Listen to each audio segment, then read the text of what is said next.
Hola, Alicia, què tal? Com estàs? Molt bé, i tu què tal? Bé, molt bé. Escolta, venia pensant en preguntar-te sobre aquella amiga teva que buscava despatx per treballar. Sí, la recordo. Que va venir aquí a conèixer el despatx. Buscava despatx o coworking. No sé al final què haurà trobat. Doncs ha trobat un coworking, però un coworking una mica especial. Ah, sí? Està treballant dins de l'espai d'un hotel. Aquest és el seu nou coworking. En un hotel? En un hotel, sí no senyora. Sí, saps per què? Per què? Tu saps que arrel de la pandèmia els hotels ho estan passant molt malament, pobres. Clar, hi ha res de turisme... Exacte. Aleshores, molts hotels s'han reinventat i han esdevingut espais de coworking, però no vegis quins espais de coworking de luxe. Tenen gimnàs, piscina, sala per fer massatges, tenen cafeteria, tenen absolutament Déu-n'hi-do, els hotels. de tot. Com s'han espavilat, sí que s'han adaptat ràpid. De luxe. S'han adaptat superràpid, no? Molt àgils, els hotels. Han estat molt àgils. I precisament d'això anem a parlar en el capítol d'avui. Anem a parlar d'agilisme, d'empreses àgils, de com hi ha empreses que viren molt ràpidament adaptant-se a les noves necessitats del mercat. Som-hi!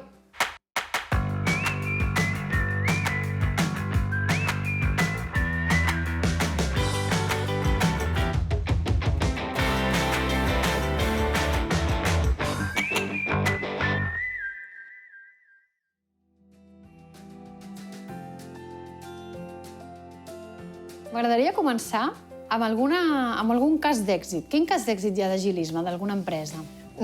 Ja hi ha diversos casos d'èxit d'agile o de la implementació d'aquesta nova manera de treballar en les companyies, però potser el cas d'èxit per antonomàsia podríem dir que és el cas d'ING Direct, del sector financer, de la banca. Explica'm una mica.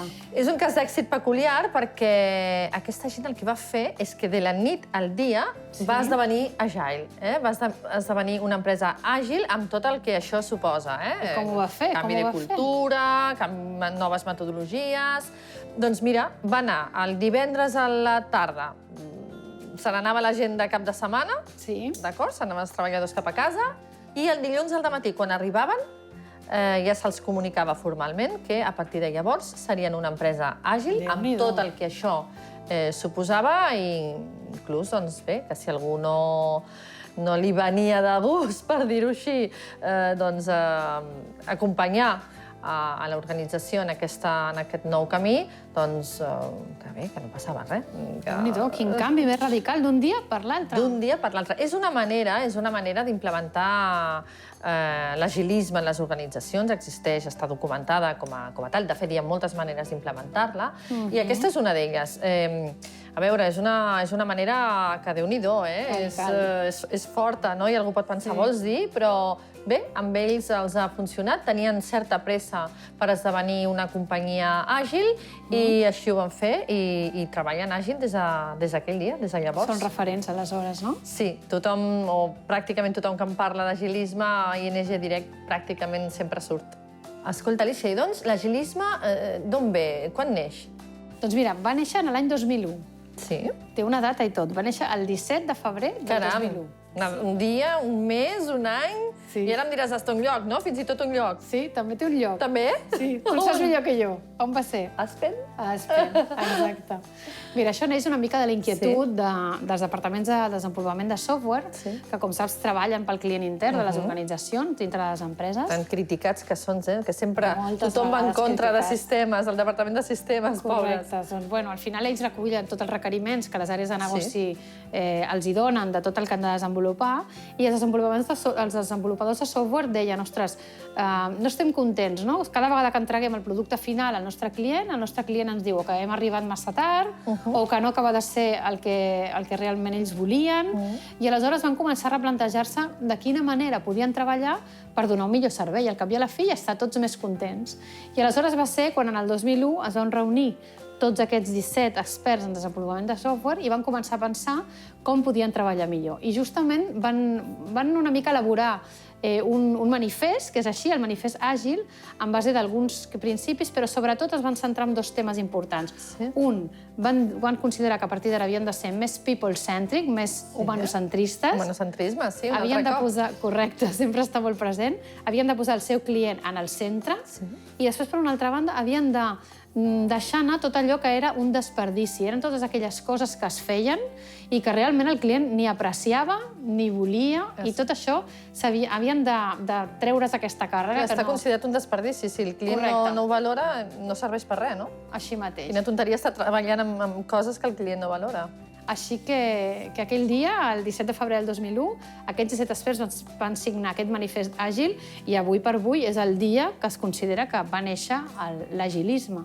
I té un pare o no té pare? Perquè ja, com has dit, el dia, l'hora, té pare o no té pare? Sí. Una d'aquestes 17 persones és el Ken Beck, és que es considera realment el promotor de tot això i és el que es considera sempre el pare de l'agilisme. Molt interessant, sí senyora. Una bona història, eh? Té de tot. Escolta, Maite, hem parlat que aquest dia es va signar un manifest, un manifest àgil.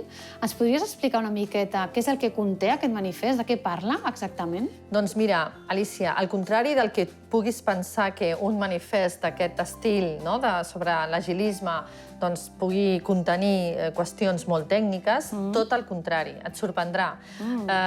Mira, per exemple, una de les primeres coses de les quals parla aquest manifest és sobre la importància de la interacció, de les interaccions entre els individus, entre les persones que conformen els equips de treball.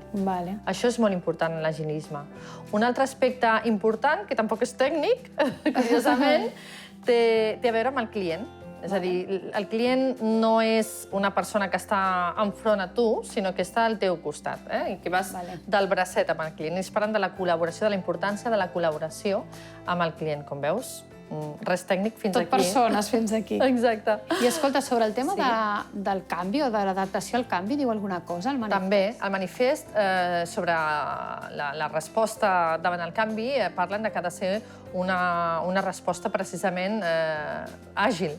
És a dir, davant d'una situació de canvi, les empreses àgils que compleixen amb aquest manifest han de ser capaços o capaces de virar molt ràpidament i anar cap a on marca de nou la brúixola, per dir-ho d'alguna manera.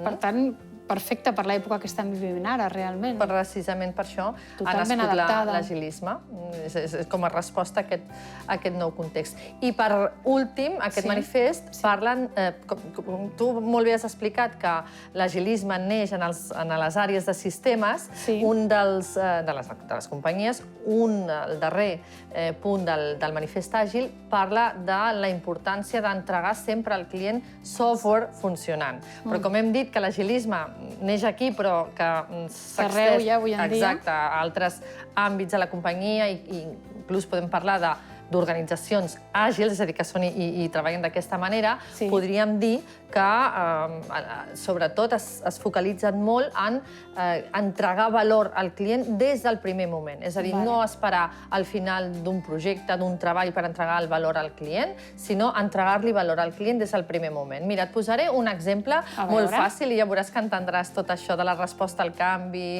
i del software, entre cometes, funcionant. Exacte. Per exemple, una truita de patates. Ara que se'ns acosta ja al migdia, que ja tenim una mica de ganona, una truita de patates. Doncs imagina't una truita de patates. Jo et puc entregar, si tu me la demanes, jo te la puc entregar de moltes maneres, no? Et puc entregar l'ou, primer. És una truita de patates, l'ou, en si mateixa? No. Encara no, oi que no? No, difícilment. Et puc entregar després la sal? Sí. És una truita de patates encara? Encara no. Et puc entregar les patates?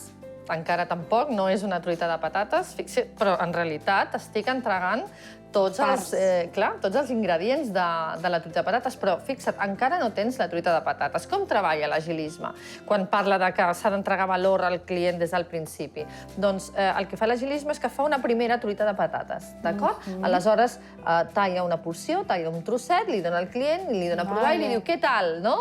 I aleshores el client diu, doncs sembla que li manca una mica de sal. Això sí que pot valorar realment. Clar, és a dir, el client està, si continua continuem amb l'exemple i el paral·lelisme de la truita de patates, que crec que és molt pedagògica, no?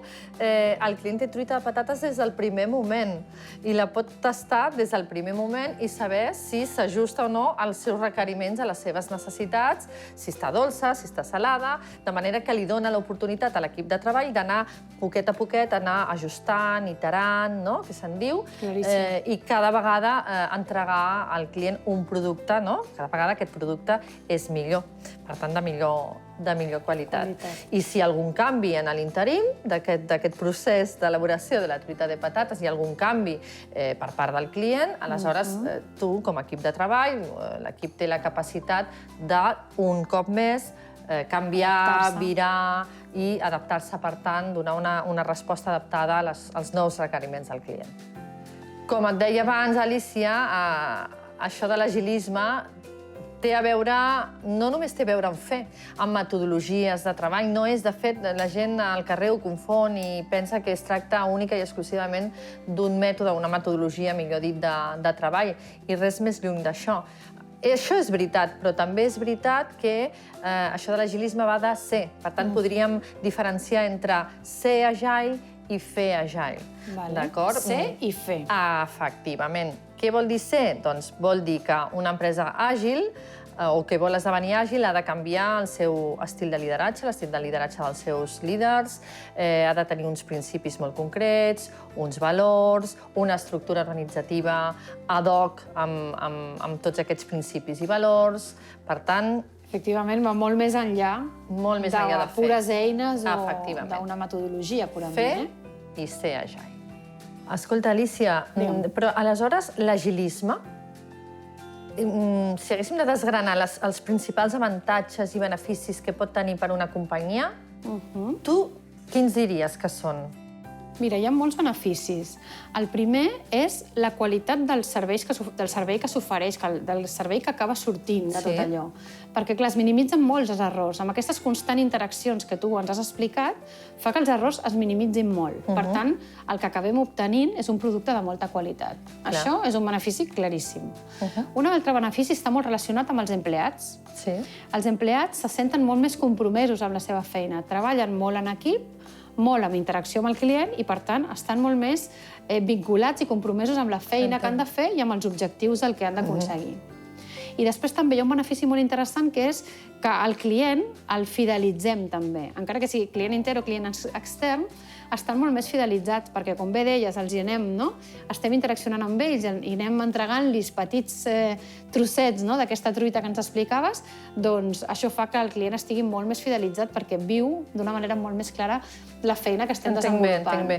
I també té alguna vinculació en positiu, vull dir, pel que fa a la productivitat dels equips, a la presa de decisions, també impacten aquests aspectes? Sí, molt, perquè realment tu també ens has explicat que hi ha un tipus de lideratge molt associat als equips àgils i és un lideratge que permet que les persones tinguin molta iniciativa i, per tant, les persones que treballen en equips que treballen en metodologia àgil prenen molts cops, són molt proactius en la presa de decisions, així que té un impacte molt important amb el tema de la presa de decisions. I respecte a la segona pregunta que em feies, que és sobre la productivitat, el que succeeix és que hi ha un augment de la productivitat. Sí, perquè els equips, com treballen d'aquesta manera, minimitzen els errors, és molt més eficient tot plegat, doncs fan molt més en menys temps. Així que ja veus, la productivitat també augmenta. Hi ha beneficis tant per les persones, per tant, com per la pròpia organització. Correcte. Ens has explicat, Alicia, beneficis, avantatges que pot tenir l'agilisme pel que fa tant als empleats com a la pròpia organització. Però m'imagino jo que, igual que hi ha beneficis, deuen d'haver-hi stoppers, deuen d'haver-hi barreres que impedeixen que l'empresa esdevingui totalment àgil, no? Així és, com tota transformació, quan les persones hem de passar de treballar d'una manera a treballar d'una altra, qualsevol canvi té una barrera molt important, que és principal, que és humana, que és la resistència al canvi. Sí, als humans no ens agraden els canvis, sembla mentida. No ens agrada. Per tant, això genera, a vegades, friccions. Aquesta pròpia naturalesa humana de resistir-nos al canvi és quelcom que s'ha de gestionar, és una barrera important. I una altra barrera també és la cultura de l'organització. En quin sentit? És a dir, si tenim cultures d'organitzacions que són, per exemple, molt jeràrquiques, on la presa de decisions no està democratitzada, sinó que està molt centrada en unes quantes figures, per exemple, això fa que incorporar l'agilisme en aquestes organitzacions tan jeràrquiques o estàtiques genera una mica d'incoherència, podríem dir, amb la cultura de l'organització. És que canviar cultura sempre és molt difícil, perquè la cultura és transformació la manera de ser, d'alguna manera, no? De la pròpia manera de ser de l'organització, i per tant, canviar allò no és tasca fàcil. No, no és fàcil. Per tant, agilitat no és només eines, taulers i tot això, sinó que realment hi ha una transformació cultural de base que és essencial per acompanyar. Sovint ens quedem amb les eines, però no tenim en compte que darrere d'aquelles eines hi ha uns valors, uns principis, que són realment el sostén, el que sustenta l'agilisme. Això mateix. Escolta, Maite, hem parlat de què era l'agilisme, del manifest Agile, de les barreres que hi havia per implementar l'agilisme a les organitzacions. Aleshores, si alguna empresa vol començar a ser àgil, vol fer aquesta transformació cap a l'agilisme, quina seria la recepta, les coses que han de tenir en compte per posar-s'hi? Doncs mira, jo diria que en primer lloc, Alicia, fa falta un grup promotor o un promotor, un grup de persones que tinguin, això sí, que tinguin prou poder, prou ascendència dins de l'organització, que estiguin convençudes dels beneficis que pot tenir aquesta manera de fer i de treballar i de ser, inclús, per l'organització. Això és molt important. Perquè després aquest grup promotor haurà de ser capaç de convèncer la direcció general. Haurà de ser capaç de mostrar-li. Això és com el design thinking. Això no va de dir, sinó de mostrar, d'ensenyar a la direcció general que realment aquesta manera de ser i de fer pot aportar molts beneficis a l'empresa i, per tant, convé començar. A veure, hi ha dues maneres de fer-ho. Hi ha la manera d'ING Direct, que és una, totalment vàlida, podem pensar el que vulguem, podem dir, caram, que aquests exagerats, però els va funcionar i les proves més reguito.